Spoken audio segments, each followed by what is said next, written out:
Backward design, also called backward planning or backward mapping, is a process that educators use to design lessons to achieve specific learning targets.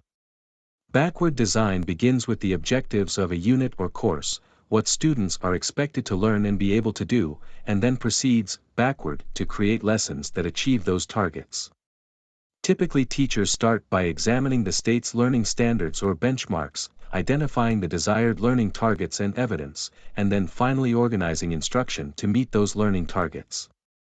It is sometimes referred to as starting with the end in mind. This approach has been the focus of much of the work of Grant Wiggins and the late J. McTighe. Here's their general approach. The 3 stages of backward design.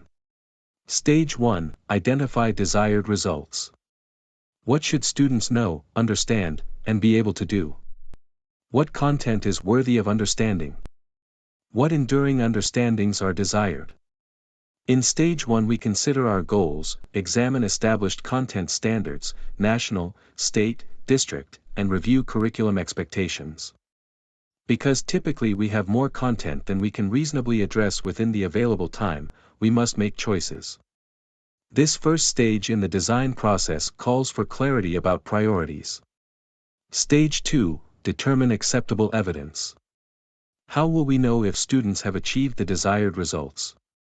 What will we accept as evidence of student understanding and proficiency? The backward design orientation suggests that we think about a unit or course in terms of the collected assessment evidence needed to document and validate that the desired learning has been achieved, not simply as content to be covered or as a series of learning activities.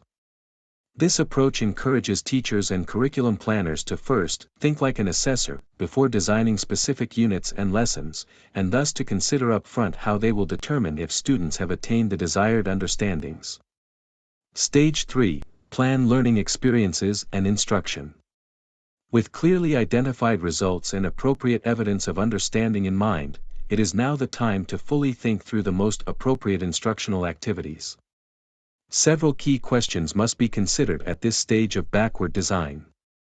What enabling knowledge, facts, concepts, principles, and skills, processes, procedures, strategies, will students need in order to perform effectively and achieve desired results?